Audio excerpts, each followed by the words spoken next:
Welcome to Conversations with Good Devils. Who am I with today? This is Nick Dragotta. I'm a professional comic book artist. You probably know me from Absolute Batman and East to West. Yeah, a monster in the industry right now. And I'm David Brothers, your collaborator on Good Devils. Don't Play Fair with Evil. A one shot of three stories we did between like 2021 and 2023, I think. And the first one is Good Devils. That's like kind of the first little idea we had.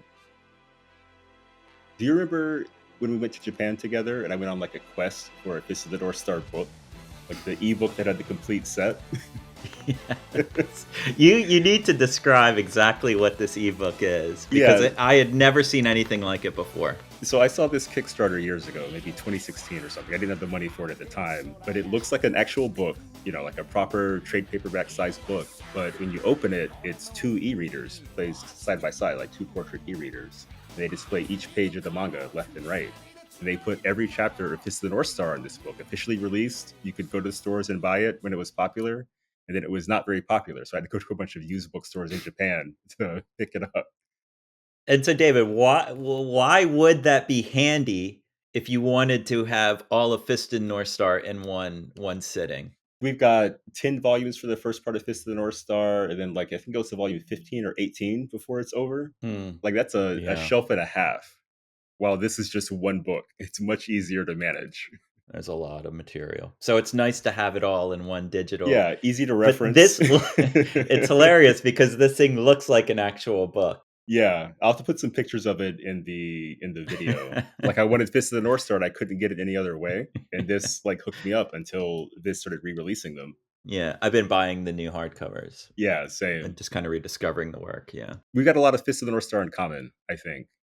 Mhm. Because in 2021, you asked me if I had any story ideas for a post-apocalyptic thing for an anthology you were working on called Cry Punch, and you were like, "Fist of the North Star kind of homage, maybe remake it, play with the ideas."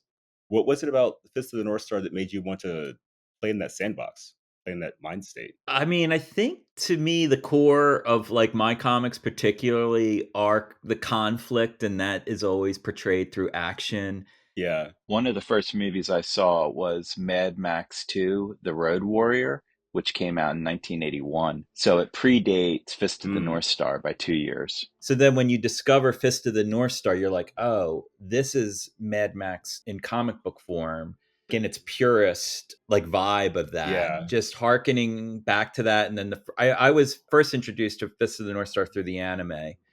And then like most manga, you then discover you get it first through an anime and then you discover the manga and you're like, oh my god, the manga is Yeah. so much deeper, so much more vast. Akira's like that, and Fist of North Star is the same way. But I think for me it was that connection of Mad Max and just the vibe and just the coolness of it. Hmm. And now as an adult rediscovering it, I'm really blown away by the craft involved in the comic. So Yeah, I came to it from the anime as well. It was one of the first ones I mhm. saw. I was very fortunate to have an uncle he'd lived in Japan a little bit before I was born, so he kind of knew what to look for when it was hitting US Yeah. shelves. And it was just this beautiful mix of Mad Max and Bruce Lee. Like it captured my imagination as a kid. And again, as you say, as an adult, my relationship with it has changed because the violence that I enjoyed at first is Mhm. there, but there's also like a core of kindness and sort of caring about your community and the environment that I connected to as I got older. Yeah. Yeah. Yeah. I mean that's something too as going back on the reread is that Kenshiro wants to stop the violence. Yeah. Like that's the whole goal is a future without violence. Mhm. But it's like the only way he knows how to really He's communicate. a hammer and everything looks like a nail. But the rereading it on my digital ebook, which was a beautiful time, there's an early chapter where he goes to rescue a young girl, I think from the Hmm. Red Beret gang. He does his final Hmm. move and then he turns to comfort the girl. And that's always stuck out to me as like it's not something you'd expect from a book with Fist of the North Star's reputation. You think like macho manly action, it's not about comforting people, it's about exploding heads, but it's kind of about Mm. both. And I Yeah. appreciate that kind of it's not a duality because they're working in concert. That perspective, I think. it's kind of the beauty of the comic. Like he's empathetic for Hmm. the weak, and that every chapter is him coming across someone basically that can't stand up for themselves. Hmm. But they're also like the key to the future. Like from the very beginning, he meets the little girl that gives him food. And Yeah. I love the intro. Like as an artist, we in America are taught like the Jack Kirby way, or Jim Shooter really put this across too. Like establish a page of all the Marvel heroes, and we'll know exactly what they can do. The Yeah. Fantastic Four, the Thing's the strongest. Reed can stretch.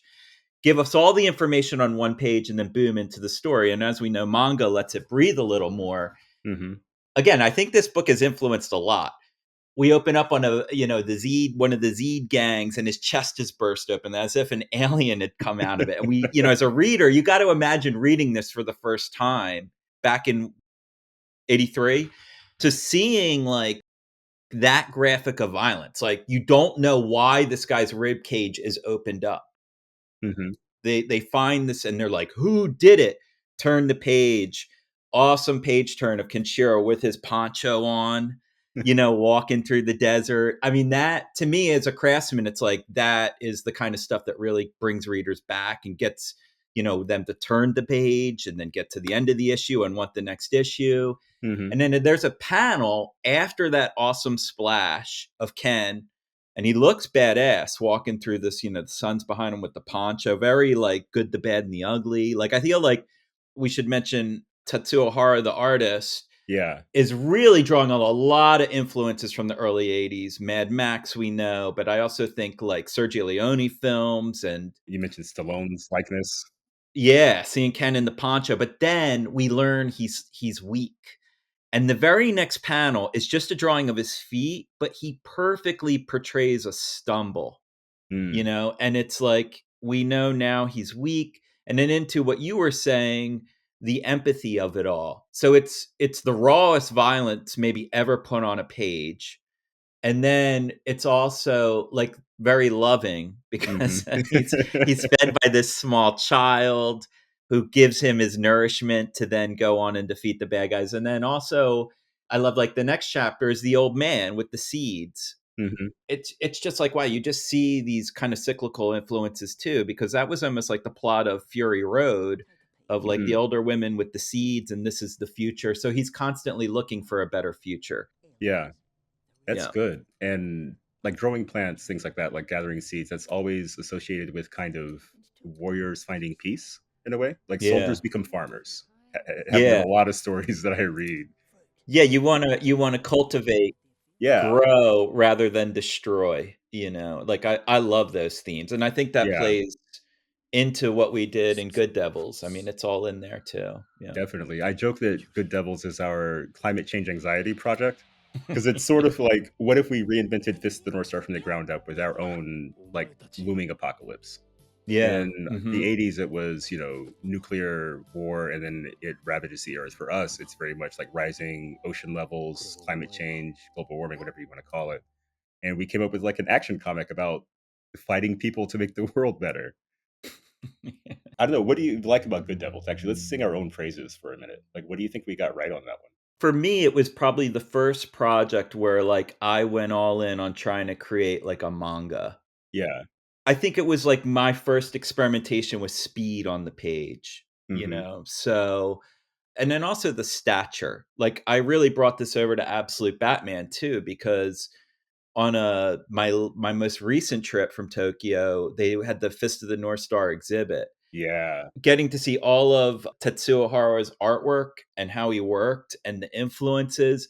Like I remember I was there with Daniel Warren Johnson, James Herron, and I was right next to Jim. We are looking at this art and we are like, everything's got to go bigger. Like we Yeah. lost these vibes of like this machismo in the art. It just seemed so cool. Like everything was just ratcheted way up. Yeah. And then just the opportunity to bring that into a comic. And then coming off of East to West, like I feel like it was very much more of a heavy political plot driven, I would get Hmm. in there and do some cool sci-fi violence and stuff, but this was to go back to like real fisticuffs, speed on a I like page, it. and like just drawing big stature, going big and drawing leather, getting to draw some leather. I think it turned out great, especially that two-page spread at the end. Actually, we should say Good Devils is essentially the story of Bella, who is our Kenshiro Hmm. kind of figure. And she's formed an organization, or she's forming an organization to fight against the evildoers of the post-apocalypse. So she's going out there and like clearing out, militias and evil kung fu practitioners and whatnot. I think for me, I was really happy that I could hit kind of a action movie tone. Like, I feel Hmm. like as a writer, like, I like a lot of violence, but it can be tough to pair that violence with good dialogue. And here, Yeah. kind of aiming for, we're doing an action manga that's similar to something from the past, but not exactly like it, like our own riff on like the core concept. I feel like I hit Yeah. the stride with some of that stuff.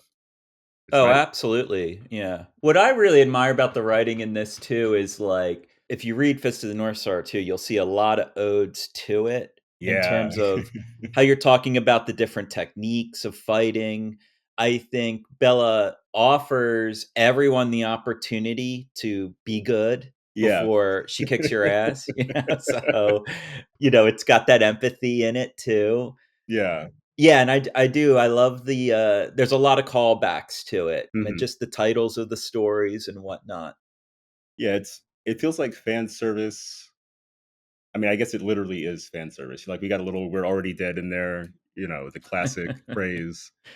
It's just fun to make books like this and kind of explore our own interests. Yeah, but don't you think if you can pull from the right influences and then you put it through our filters and our experiences, you create Yeah. something wholly new? Yeah, and I always love, like, I've never been the type of creator that is like, I can't tell anyone where I'm getting this stuff from. Like, Oh, as an no. artist, we're all influenced.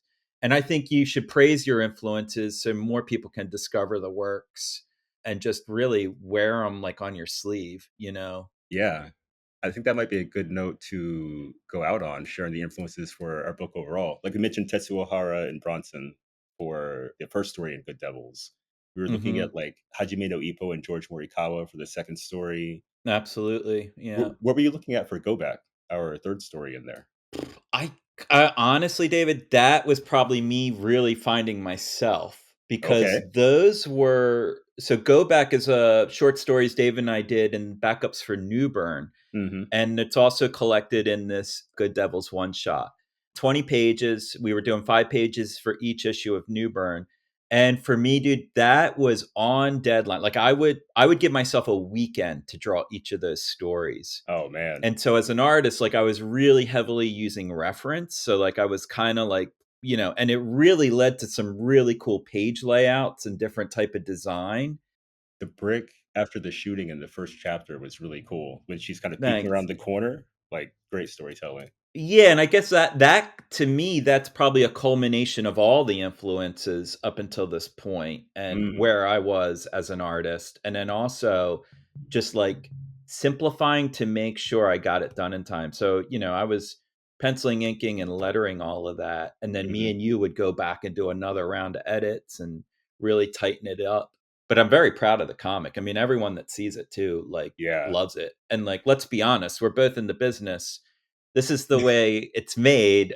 Yeah, it It's is. always on deadline. It's always a rush job, and, you get some of your best work through that process. I So, think because it strips away a lot of the ego of the process. Like, when I'm yeah. writing or drawing on my own, it's like, "Oh, I have time to make this precious and perfect and yada yada." But sometimes you just have time to make it, and that means, like, you gotta put all your strength towards getting it done, and I don't know, I appreciate that side of the process, let's say. I mean, I like it too because it really kind of you find happy accidents. Mhm, I would have never drawn something like this with the designy title pages, the use of black. mhm. It's very pared down, and I really like that aspect of it. Like a lot of the reference, I'm kind of using a photo and just quickly going over it and trying to simplify it. Some panels I even just did that posterize effect on the background, Nice, or on yeah. some of the overhead shots, which is throughout a lot of our favorite manga, and some of our favorite artists use that technique. So it's kind of like opportunities play in that space, but like happy accidents and discovering yourself. And like we started on our influences, this is a culmination of everything I've looked at. That's a great way to put it, and I wish we'd put that in the marketing copy now that we say it. Well, we are now, right? Isn't this Yeah. what that's for? Cool, man. Well, thank you. I think we got enough to convince people to buy our book, Good Devils, on sale October 1st from Image Comics at your local comic shop. 64-page one shot, perfect bound. We've got black and white. We've got full color, 3 short stories. I know. I think we got a good package coming together. Yeah, a third of it is in color, Hmm. and I would say 2/3 is black and white, and that's the way we originally meant it. Yeah, I mean, if you like our past work, you're gonna love this. I don't think many readers have ever seen it all together and in print, Yeah. especially not the direct market and in comic shops. So I'm super excited to have that out on the stands. Good Devils, check it out.